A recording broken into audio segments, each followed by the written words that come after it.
अस्सलाम वालेकुम। अबरार रशीद आपकी खिदमत में हाजिर है और मेरी आपसे दरख्वास्त है कि अगर अभी तक आपने मेरे चैनल को सब्सक्राइब नहीं किया तो प्लीज़ इसे पहली फुर्सत में सब्सक्राइब कर लें। जो बेल आइकन या घंटी का बटन है नोटिफिकेशन के लिए, उसको भी क्लिक या प्रेस कर दें। आपका बहुत बहुत शुक्रिया। काफ़ी दिनों से बहुत से लोग मुझे पैगाम भेज रहे हैं व्हाट्सएप के ज़रिए, ईमेल्स के ज़रिए कि कुछ लोग वहाँ पर जुर्माना अदा किए बगैर पाकिस्तान या इंडिया वापस चले गए हैं। कुछ लोग वहीं पर मौजूद हैं, तो उनका क्या स्टेटस होगा अगर वो उनका जुर्माना। एक साहब हैं, वो बार बार उनका मैसेज आ रहा है कि उनके दोस्त पाकिस्तान चले गए, उनके ऊपर 5,000 दिरहम का जुर्माना है, तो क्या वो ब्लैक लिस्ट हो जाएंगे, उन पर ट्रैवल बैन लग जाएगा, या क्या एक दोस्त पाकिस्तान में मौजूद दोस्त के बिहाफ पर वो 5,000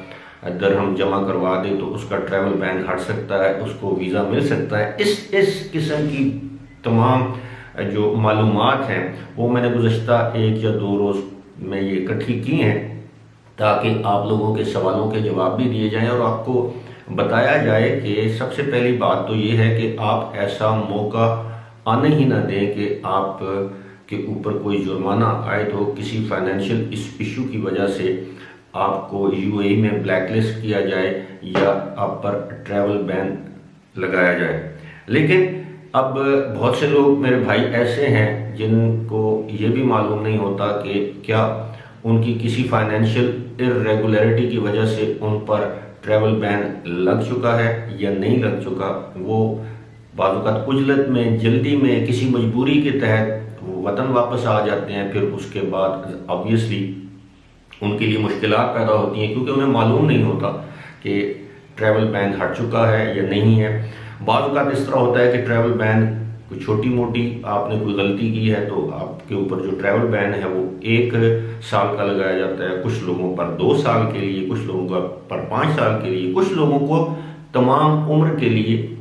ब्लैकलिस्ट कर दिया जाता है, यानी वो सारी ज़िंदगी यूएई में नहीं जा सकते। अब इस हवाले से मैं आपको ये बताऊंगा कि अगर आप पर ट्रैवल बैन है तो आप कैसे मालूम कर सकते हैं कि आपके ऊपर ट्रैवल बैन लग चुका है। उसके लिए मैं आपको बता देता हूं कि यानी आपको ट्रैवल बैन का सामना हो सकता है। उसके लिए वहाँ की जो दुबई की जो पुलिस एप्लीकेशन है, आप मैं ये स्क्रीन पर भी देख रहे होंगे, जब आप उसकी वेबसाइट पे या उनकी जो मोबाइल पर जो स्मार्ट एप्लीकेशन है उस पर जाएंगे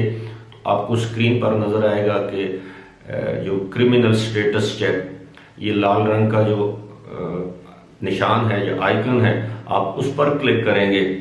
उसके बाद आप अपना एमिरेट्स आईडी इसमें दर्ज करेंगे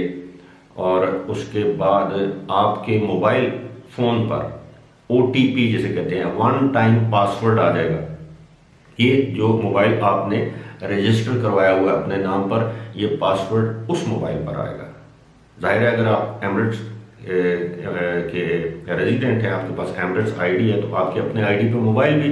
रजिस्टर्ड होना चाहिए या होगा। उस पर आपका ये 1 टाइम पासवर्ड आ जाएगा। ये जब 1 टाइम पासवर्ड आप दर्ज करेंगे, इसका मकसद ये होगा कि ये आप ही हैं जो इस वक्त एक्सेस कर रहे हैं पुलिस की वेबसाइट को। उसके बाद फौरी तौर पर आपको मालूम हो जाएगा कि आप फाइनेंशियल माली बेज़ाब्ती की वजह से, किसी माली जुर्म की वजह से आपके ऊपर ट्रैवल बैन है या नहीं। मैं एक मरतबा फिर ये वाज़ेह करता चलूँ कि ये जो एप्लीकेशन है इसमें सिर्फ और सिर्फ फाइनेंशियल क्राइम्स का जिक्र है। आपने किसी को चेक दिया हुआ है, आपके खिलाफ कोई जुर्माना हुआ जो आपने अदा नहीं किया, या आपने किसी जगह पेमेंट देनी थी वो आपने अदा नहीं की, किसी बैंक को, क्रेडिट कार्ड की, जो भी है, आपने सरकार का कोई जुर्माना देना था वो आपने अदा नहीं किया, तो ये फाइनेंशियल क्राइम्स के ज़मरे में ये ट्रैवल बैन आप चेक कर सकते हैं इस वेबसाइट के ज़रिए। लेकिन ऐसा नहीं है आपने वहाँ पर कोई और जुर्म किया है,